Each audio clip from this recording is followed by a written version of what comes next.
This is a tutorial guide for this cute little ruffle skirt made with the Sentro 48 pin or Addi Kingsize. Alright, so before we get started on this, I just wanted to say thank you to everyone who purchased my patterns. Your support means the world to me. This tutorial is made to fit my mannequin Manny. The rows I used for her are not a one-size-fits-all situation. However, the full PDF pattern, which I've made available on my Ko-Fi, has instructions on how to create a swatch and then work out how many rows that you'll need to fit your size. Or, if you can't be bothered doing that, I've also created a chart that has all the rows required for US sizes 6 up to 26. This will work if you're working with a similar tension and an 8-ply or worsted weight acrylic yarn. If you don't have the pattern already, go get your hands on it. All my patterns are pay what you can afford, so no one has to miss out. So thanks again, please feel free to follow along and enjoy. To start off with, you're going to need to knit all of your tubes. You'll cast on and off using waste yarn on all tubes.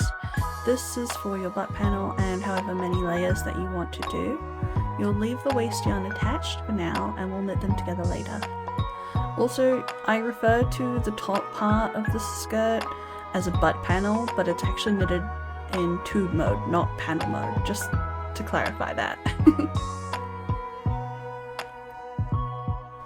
Next, you're going to want to take some elastic to use for your waistband. You're going to want to take your waistband measurement and cut them according to the size, plus 2 centimeters or 1 inch, just for an extra bit of seam allowance.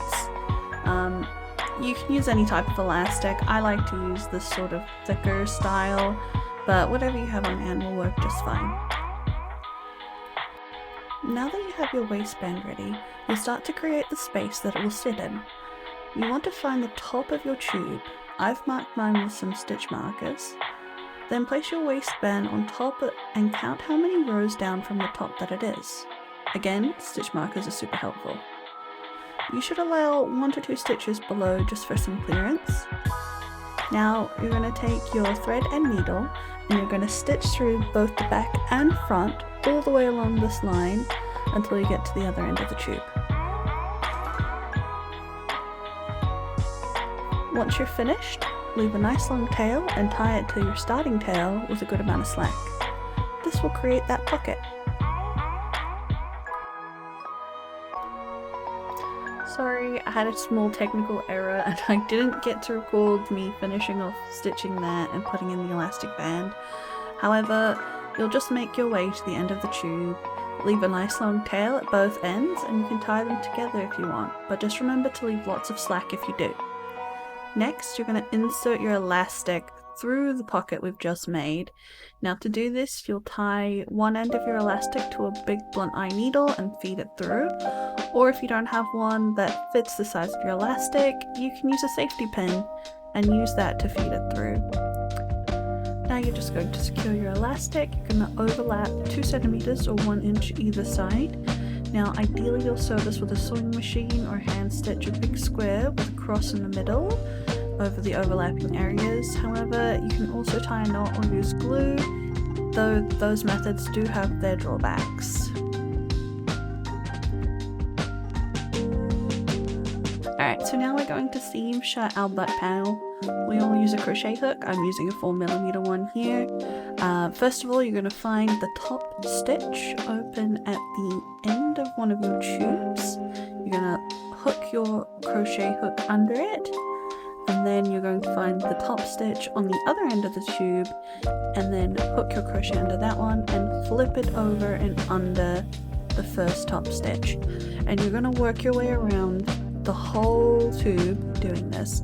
It's exactly like how you would cast off any of your ends for a tube if you were doing it just one end to the other, except you're connecting both ends of the tube together.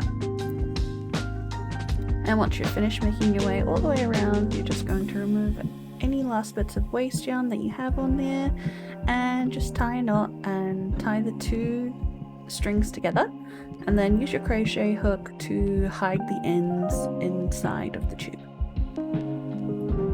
Beautiful, your butt layer should be done. Now you should have a lovely waistband at the top. It should be stitched into place so it's not going to move, and your back will be all sewn together.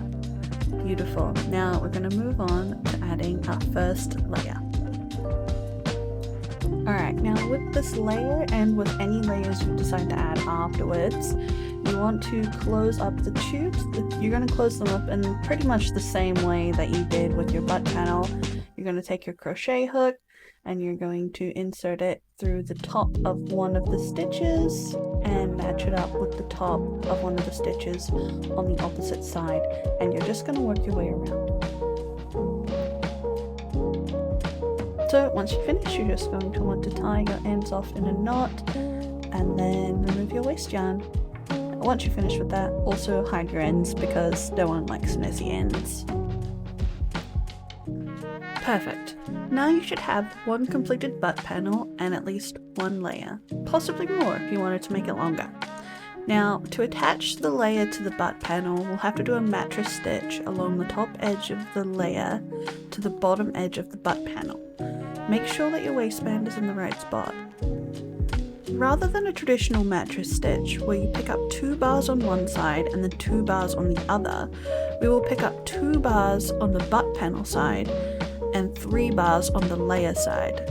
Now, if you want to connect one layer to another layer further on, you'll do the same mattress stitch, alternating 2 and 3, with 2 always being the top layer. Remember, make your way all the way around the edge of your tube. Once you get back to where you started, you're going to want to tie a knot and hide any of those tails that you've got left over, but you should pretty much be done.